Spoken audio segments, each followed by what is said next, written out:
Il y a de cela quelques jours, j'ai passé un entretien à quelqu'un qui est venu pour un poste dans mes équipes à Abidjan. L'entretien se passait plutôt bien. Il avait un bon profil, il correspondait assez à ce que je cherchais, jusqu'à ce qu'il ne pose une question qui m'a fait tilter. Il m'a demandé, Monsieur, quel va être le temps de travail? Combien de temps je vais devoir travailler?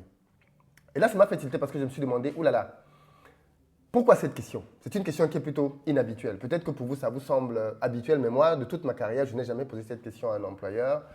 D'un, parce que je trouve que ça fait fainéant. Ça fait genre, tu as peur de travailler ou alors tu as envie de savoir s'il y a des heures de travail auxquelles tu ne pourrais pas t'accommoder. Et tout de suite, ça a attiré mon attention. J'ai donc demandé, mais est-ce que tu as des contraintes qui font que à certaines heures, tu ne veux pas travailler? Parce que nous, dans notre activité, on démarre effectivement à peu près aux mêmes heures que tout le monde, 8 à 9 heures. On finit officiellement effectivement autour de 17-18 heures. Mais la réalité est que, en fonction de nos activités, on peut avoir des tournages qui se terminent beaucoup plus tard. Par exemple, on avait fait cet entretien un samedi. Et dans le cadre du podcast, le dimanche, le lendemain, j'avais un artiste qui m'avait donné rendez-vous pour qu'on puisse tourner son podcast à lui à 23h30. C'était le seul créneau qu'il avait de disponible. Dimanche, 23h30. Le lundi, il allait en tournée. Et bien évidemment, moi aussi je voyageais, je crois, le même lundi ou mardi plutôt, je crois. Donc je n'étais pas disponible après. Donc j'ai accepté le créneau de dimanche. Mais pour accepter le créneau de dimanche, j'ai dû demander à mes collaborateurs avec qui je travaille s'ils pouvaient se rendre disponibles pour dimanche 23h30. Ils ont validé, donc on était au taquet pour pouvoir effectuer notre tournage. Vous avez par exemple vu ici sur la chaîne l'interview de Muntaga Keita qui a fait beaucoup de bien à beaucoup de personnes. Muntaga qui est de la Guinée, qui est à Tulip Industries aujourd'hui. Et ce que vous ne savez peut-être pas, si vous regardez bien l'interview, je suis fatigué comme jamais dans cette interview, parce qu'on a terminé à 1h du matin. Quand on a commencé à tourner, il était, je pense, 20h, 21h. On a fait plusieurs émissions. Et puis la dernière émission, quand on a terminé à minuit, on s'est rendu compte qu'on avait un problème au niveau de la bande son. Muntaga a tout de suite dit, on redémarre, on relance. C'est pas moi qui allais dire non. Donc on a relancé. Mais si vous, je suis fatigué comme jamais dans cette interview, mais vraiment. Et à la fin, on s'est dit, au final, l'un des avantages d'avoir tourné cette interview avec autant de fatigue, c'est qu'il n'y avait aucun filtre. Ce qui sortait, sortait vraiment. Et donc, du coup, c'est ce qu'il m'a dit lui-même, c'est qu'il s'est rendu compte qu'il s'est livré comme jamais, parce qu'avec la fatigue, il n'avait pas le temps de filtrer quoi que ce soit. Et les gens ont peut-être ressenti cette sincérité dans ses propos, et c'est ce qui a fait que ça ait autant de succès. Dans tous les cas, je dis ça pourquoi? Je dis ça pour attirer votre attention sur le fait que l'un des gros problèmes qu'on a sur notre continent, alors attention, on a fini à plus d'1h du matin, on est à Paris quand je tourne cette interview-là. Bien évidemment, je n'étais pas seul, j'avais l'équipe avec moi. À plus d'1h du matin, on a terminé, les gens sont rentrés chez eux et on était dimanche. Dimanche, plus d'1h du matin. OK? Et on a travaillé jusque-là parce que c'était le créneau disponible. On a tourné plusieurs podcasts dimanche, vous allez les voir sortir au fur et à mesure dans les prochaines semaines, mais c'était dimanche. Et pour qu'on puisse tourner dimanche, il fallait que les collaborateurs se rendent disponibles. Alors bien évidemment, il va y avoir de la compensation dans la semaine pour pouvoir rattraper bien évidemment l'effort supplémentaire qu'ils ont fourni. Mais c'est la réalité de mon activité. C'est la réalité de mon travail. Je n'ai pas de lundi, je n'ai pas de dimanche en réalité. On a des horaires comme tout le monde du lundi au vendredi. Mais dans notre activité, on peut être amené à travailler tous les jours et parfois même à des heures très avancées. Et ça, c'est quelque chose que je dis très clairement aux gens quand je les recrute. Si tu n'es pas prêt à ça, pour la partie digitale de mon activité, hein, ce n'est pas valable pour d'autres activités. Mais si tu n'es pas prêt pour ça, ce n'est pas la peine. Ce n'est pas la peine. On ne travaille pas 35 heures chez nous. Clairement, on ne travaille pas 35 heures chez nous. Et je pense qu'en Afrique, on devrait oublier la notion de 35 heures. On devrait bannir complètement la notion de 35 heures. Pourquoi? Parce que nous sommes en retard. Nous avons un retard colossal, abyssal sur les autres. Et on ne peut pas se permettre d'avoir le luxe d'être parmi ceux qui travaillent le moins. Parce qu'il faut le dire, sur la planète, il y a une inégalité en ce qui concerne le nombre d'heures de travail dans le monde entier. Et ce qui est plus choquant encore, c'est que les Africains qui sont les plus pauvres, qui devraient donc être ceux qui travaillent plus que tout le monde pour se rattraper, sont ceux qui travaillent le moins. Sont ceux qui travaillent le moins. J'ai découvert un graphique et désormais je vais vous faire des vidéos sur des statistiques. Une statistique peut-être par jour ou par semaine, je vais voir. Mais la statistique du jour, c'est celle-ci. On est sur Statista.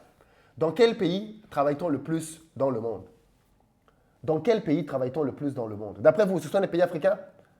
Le numéro 1, c'est le Mexique. Je pense que vous le voyez là. Le numéro 2, la Corée du Sud.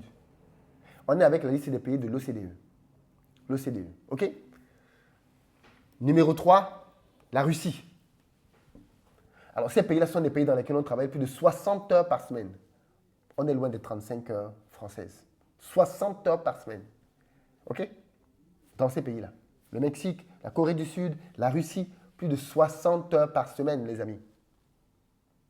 C'est 2 fois le temps de travail de quelqu'un qui est en France. 2 fois le temps de travail. Il y a un lien entre la productivité et la richesse. Les pays dans lesquels on travaille le plus, ce sont des pays dans lesquels il y a de l'accroissement dans la richesse. Le Mexique, pour ceux qui ne le savent pas, regardez les classements PIB dans le monde dans les prochaines années. Le Mexique va être parmi les nations qui comptent le plus dans le monde prochainement. La Corée du Sud, on le sait déjà, ils sont déjà à la porte et ils vont l'être encore plus prochainement. La Russie aussi. Il y a un lien entre les pays dans lesquels on travaille le plus et l'enrichissement.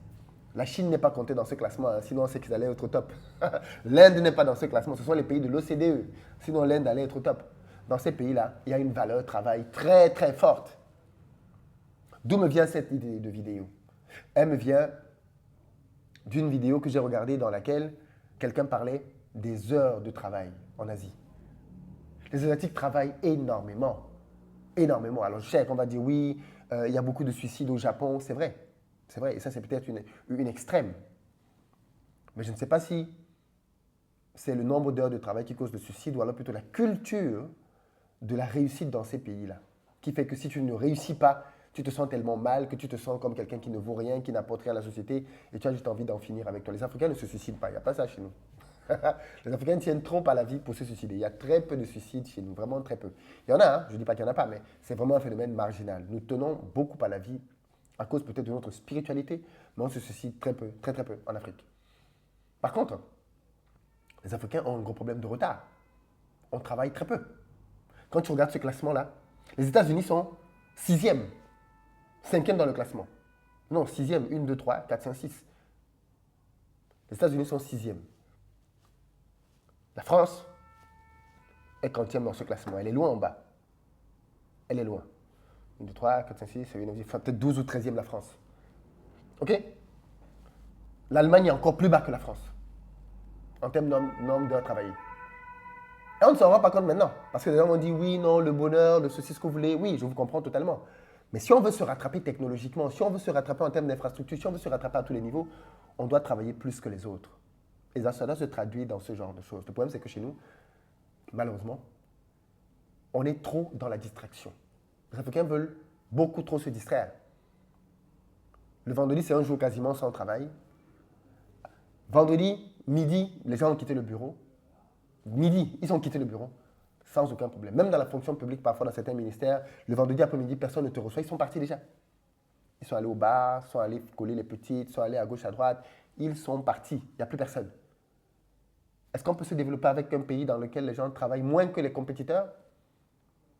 Quand on regarde les économies émergentes dans le monde, les économies qui vont truster les premières places prochainement, il y a beaucoup d'économies asiatiques et une seule économie africaine. Quand on regarde ce classement, quand on regarde, parce que du coup, je suis allé dans un autre classement pour regarder maintenant dans les pays qui travaillent le plus dans le monde, parce que là, la statistique, c'est pour l'OCDE.